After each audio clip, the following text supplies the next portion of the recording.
What is going on, everybody? Welcome into the Fantasy Alarm Betting Playbook. It is NFL Week 3. Bender, we've already flown by, it feels like, the first 2 weeks of the NFL season. We are recording here Friday after Thursday Night Football of Week 3, which, saw us watch the Bills and Dolphins play here. And now we're looking at the weekend slate of games to give out our best bets and player props here, sir. Yeah, looking to erase the damage done in week 2 by me. But I got off to a nice start for last night's game. Actually, for the Thursday night game, I had the Dolphins. I had the over, and then I had a little 3-leg parlay work in there that didn't cash, but 2 out of 3 plays hit. James Cook over on his rushing yard prop. I also had Devon Achane over 5.5 receptions. And then Josh Allen, I had him for an anytime touchdown, but the little bitch couldn't get in, and he handed the ball off to James Cook inside the 5 and screwed me on that one there. But, listen, to hit the spread, to hit the over, to hit 2 out of my 3 props, I feel like it was a win. I'm ready to get going here for NFL Week 3. How are you doing? I'm doing good. Yeah, it was a 3-2 night for me. One of those was an anytime first touchdown play with James Cook at a plus 425. So, those are kind of darts. It still counts as a loss against you in the record book, but, the odds there are obviously a little bit low. But my favorite play of the day was the rushing yards on James Cook. When I wrote up the props article on Fantasy Alarm, the line was at 68.5. By the time I did the betting, the Thursday night game day show at Iggy at 6 o'clock, that line was up to 72.5. So if you read the morning article, you saved yourself about 4 yards. You didn't need it anyways. You rushed for over 100 yards in that game. I also had Devon Achane, first quarter receiving yards over 5.5. And he had a 20-yarder basically out of the gate there. One. Yeah. Had Jalen Waddle under 19.5 longest reception, which I sweated out a little bit there. He had like a 13-yarder and a 15-yarder. In that one, I was constantly kind of refreshing the app while watching the game live. Like, how many yards is that? All right, so we cashed there. We missed out on Joey Bosa's sack. He had his hand on Tua like 4 times in that game, and just Tua was able to get the ball off before bringing him down. So, that one was a little bit tough. But we go ahead, we turn our page here to Week 3, Sunday main slate. Let's kind of just jump into it here. I'll bring up our plays for where we want to go with this here, Bender. First play, player props. You got DK Metcalf anytime touchdown going up against the New England Patriots this week.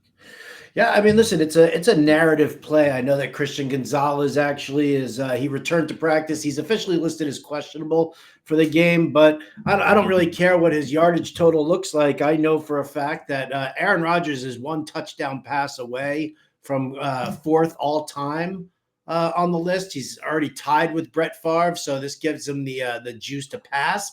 Not to mention the fact that DK Metcalf, 49 career receiving touchdowns, so big number 50. I think him and Rodgers connect. Rodgers is one of those narrative guys, so we see that all the time. Sure. Again, obviously, Gonzalez, even if he does come back, I mean, what kind of shape is he in? He's been dealing with that hamstring injury since camp. Really slow bringing him back. He was only a limited participant in practice there as well. So we'll see if he even actually suits up. And if he's able to run with Metcalf, hamstring, soft tissue injuries, something always to be a little bit concerned about. For me and my first pick here, we're going to go with Jackson Smith-Njigba anytime touchdown as well. This is a guy through the first 2 weeks of the season, 9 catches, 124 yards, 8 catches, 103 yards, Bender. Yet to find the end zone, though. They have a matchup at home against the New Orleans Saints. I think that touchdown comes this week. He's been fantastic. He was honestly a player that I wasn't sure about this year because of the Sam Darnold moving. I wanted to see him, see if he's capable of being a productive quarterback in a different offensive system. He has been, and JSN has been every bit the number 1 receiver. I think he gets in the end zone here this weekend. Yeah, I mean, listen, it's a great situation for Darnold just because it's such a run-heavy scheme that Clint Kubiak likes to run, that it kind of takes the pressure off of Sam Darnold, right? It's kind of like, when he was in San Francisco and he was working under Kyle Shanahan, right? Everything goes through McCaffrey. Okay, no pressure. and it allows him to do the rest. So I'm in on that, unless, of course, Jackson Smith-Njigba becomes this year's, I don't know, Trey McBride or Deontay Johnson. I love those guys who get the nice volume and then somehow just never get into the end zone. Yeah, can't score. I think that happens here this week, hopefully for the sake of my bet. Your next pick here, Calvin Ridley, over 51.5 receiving yards this week. Titans home versus the Colts this weekend. Titans home versus the Colts, and this is exactly what you were talking about when you were looking at the James Cook rushing yards prop, because I just looked over that now to pull the odds over for you for the show, and it's at 54.5 now. Ah, okay. So quick mover. I looked over at BetMGM and it's at 54.5 right now, with the under being -118 and the over being -115. So if you can find a book that still might have the 51.5 receiving yards, or you're probably just going to have to go to like Underdog or RT Sports or something like that, and just utilize their stuff over there, and just kind of get your 51.5. I don't know if they've caught up yet to the books, but the books certainly have. Calvin Ridley over 51.5 yards. I mean, I think I got it. It was like -115 when I bet it this morning. So there you go.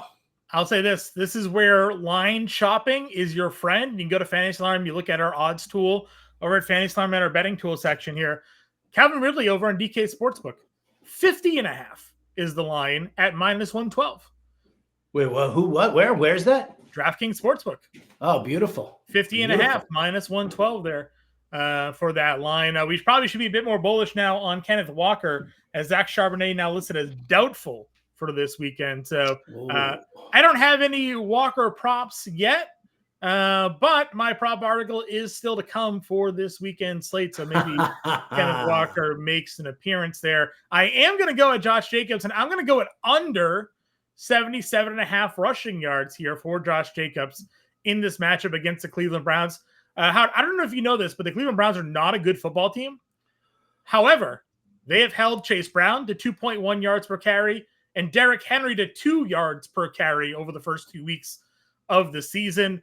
In games that, again, you would have expected. They lost by like 40 points last week. You thought Henry would be running all over them. Wasn't the case. Brown wasn't able to get going here either. I think this Browns run defense is just legit, and I don't think Josh Jacobs, even with volume this week, is going to find any more success than Henry or Brown was able to find against this Browns defense in that front seven. So give me Josh Jacobs under 77.5 yards rushing.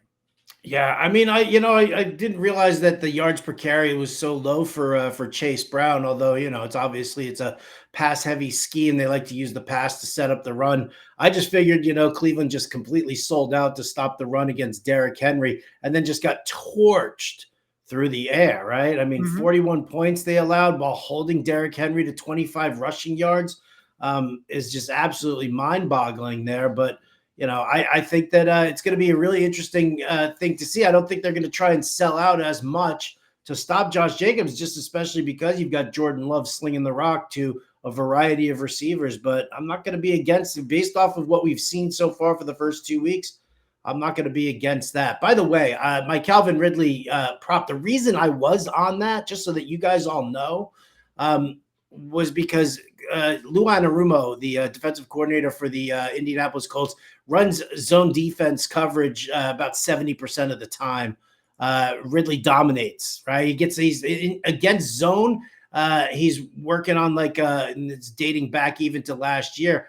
He's getting like a 33.6% target share in zone coverage. So that's kind of why I'm dropping him in there, because Lou Anarumo just runs so much zone defense. But let's get to my third play. Drake London under 64.5 receiving yards. Everybody loves the overs, Howard, but you and I now back-to-back under plays.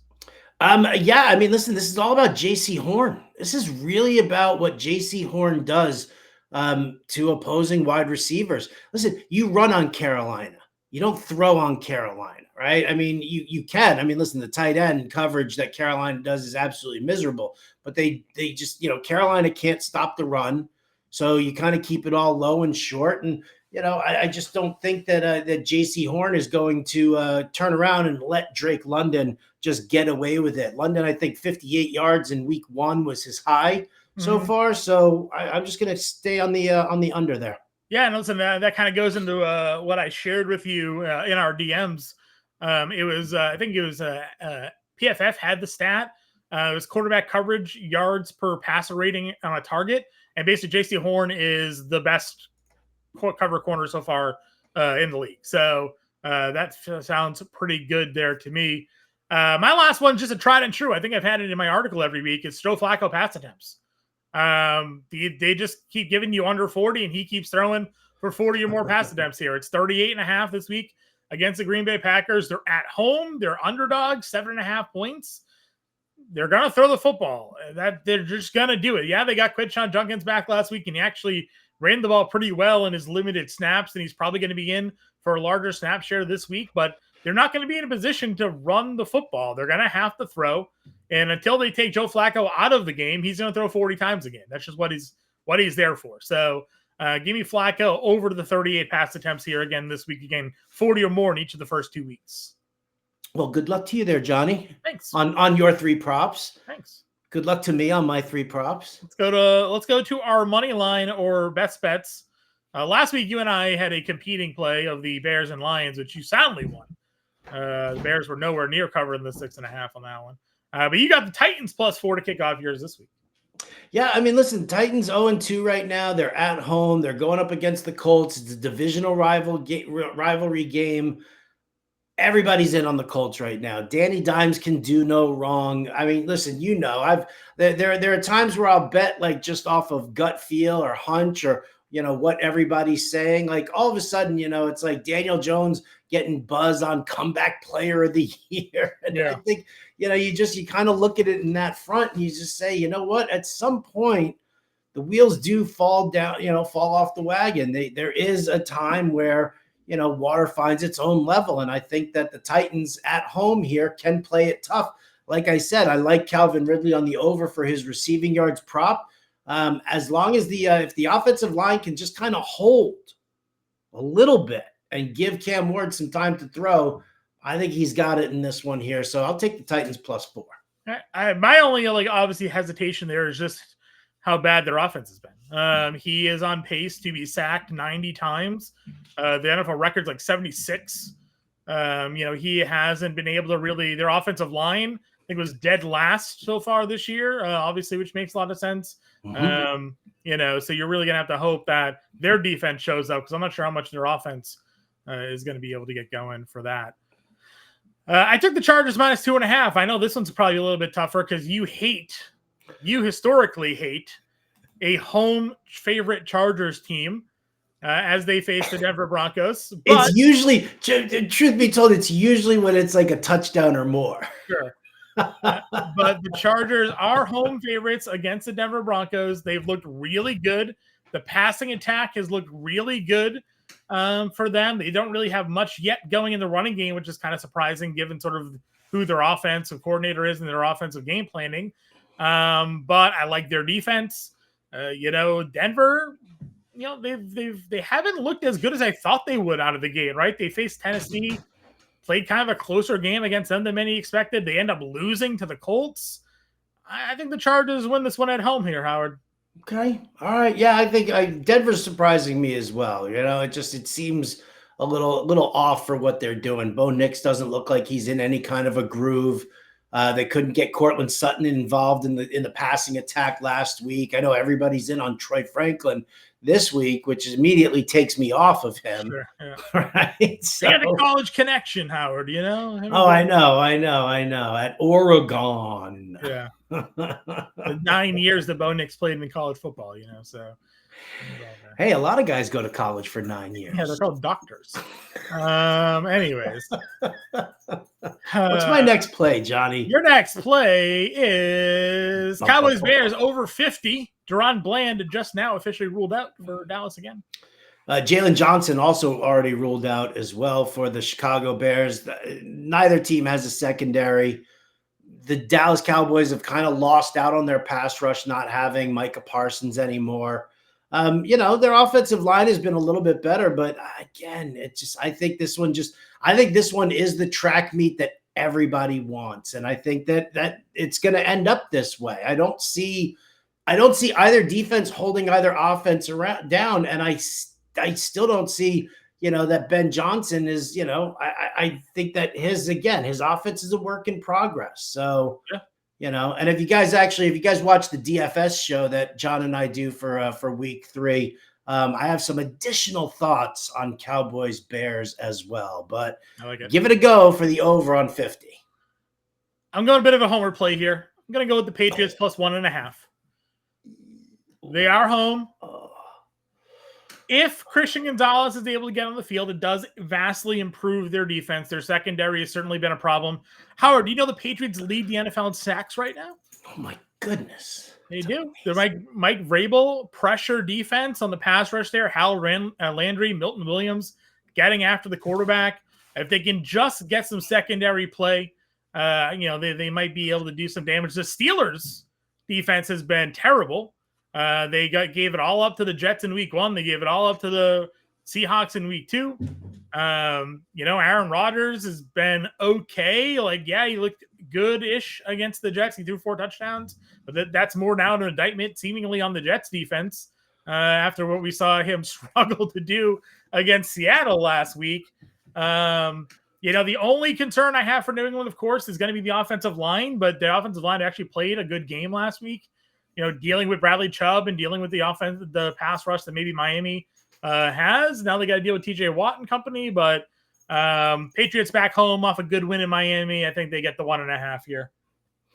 I have no comments on that. You just kept slapping me in the face and kicking me in the balls with every comment that you had there. So I will ice my nuts and just move on to my next pick. Panthers plus 5.5 for you, Howard. I mean, again, it's an 0-2 team at home. I'm a big believer in Dave Canales, and I do think that we are going to start seeing some improvements, right? I mean, listen, you're going to have Bijan Robinson. I think that this game actually kind of ticks closer towards the under. I think you're going to see a lot of Bijan Robinson because the Carolina Panthers can't stop the run. But I don't necessarily know if it really requires them for a pass-heavy scheme.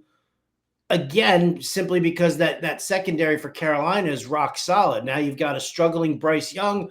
So what do? You've got Chuba Hubbard. Give him some added volume there. Atlanta hasn't been phenomenal against the run, not to mention the fact that they also lost A.J. Terrell. So I think that, maybe, just maybe, we see a little bit of extra Tet McMillan there. I think this game just stays close enough, though, for the Panthers to keep that spread covered.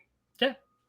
Listen, it's certainly possible. Again, I think Bijan Robinson is maybe my favorite running back of the week. And again, we'll talk more to that on the DFS show if you go check that out. So we'll all see. I mean, again, the Panthers, I think a lot of people were expecting a bit better start to them. Maybe they get it going around, and plus you get the 5.5 points there for you. My final pick, I am going to go to the Seahawks Saints under 41.5. As I list that, Howard, I was going to see if I could find the vaunted no touchdown play. If you remember a few years ago, we ran that with the Arizona Cardinals, no touchdowns, and they didn't score. The Clayton Tune-led Arizona Cardinals did not score a touchdown that week. I don't think the Saints score a touchdown this week. I think that they go into Seattle and struggle to score. They've struggled to score in 2 weeks at home against the Cardinals, and then against the 49ers last week. Were they home against the 49ers? They're on the road against the 49ers. I think they were home versus the 49ers. Home versus the they were home versus the Niners. So, I mean, they scored 21 points last week. They scored only 13 against Arizona. Now they're on the road. I don't think that they score a lot of points in this one. I'm going to go with the under 41. I think you're going to see something like 28-3 maybe for this one here for Seattle. So give me that and the 12th man holding this game under this weekend. Yeah, I actually thought I had the Seahawks minus 7.5 on my sheet here, but I guess I changed it to the Cowboys Bears over. I'm 100% in on that with you. I think that it's a good spot for Seattle to just dominate. And again, we'll see a nice little, heavy run scheme. If Charbonnet's doubtful, a lot of Kenneth Walker here, which makes me very, very happy. Under 1.5 touchdowns for the Saints is even money.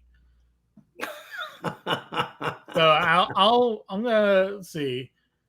So they only do to win with a shutout. The Seahawks to win with a shutout is plus 2,000. What is it? What is it then for just only giving up 3? So that's what I'm saying. So I don't see a no touchdowns. It just says, let's see, team total. Okay, so let's do Seattle team total at 3. Let's move those lines here. Seattle Saints team total. So it only gives me 7.5 is the lowest, and it's Saints team total under 7.5 points at plus 525. There you go. So if you think they only score a touchdown or less, you're getting 5.25 to 1 there. Drop that in there, man. Drop that in there. Hell yeah. I don't mind it. So plus that's 525. Yeah, plus 525 under 7.5 points. I like it. So those are our plays. Everybody here for NFL Week 3. Check them out. Make sure you go check out all the content we have over at FantasyLand. We have all of our best bets, our game predictions, our previews, all of our betting tools. We had a subscriber use our prop finder tool to win themselves $1,000 on the Pick 6 promo that they ran, the Pick 6 bag. So you got to go check out our prop finder tool. It basically takes our projections, lines them up with the odds that Vegas is giving you for these player props, and whether or not we're going over or under based on our projections here this week. She went 6 for 6, won herself $1,000, and bought herself a Death Star Lego set.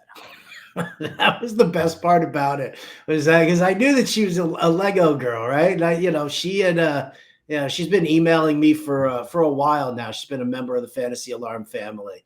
So when she sent me the Lego Death Star and told me she was that she got it, so I was like, that's amazing. That's like that's a treat yourself definitely kind of moment there. Definitely a treat yourself, guys. Again, this is the final week of our Pick Your Promo offer we still got going on there. You can use the QR code right there on the page. Annual 25 or monthly 25 saves you 25% off our All Pro package. That gets you access to everything we have on site for all sports, all betting, all DFS, all seasonal content for 25% off. You can go to fantasystorm.com/win.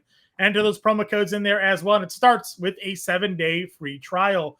Better and I will be back for NFL Week 4. Everybody, good luck with your picks. Let's go make some money. We'll see you later.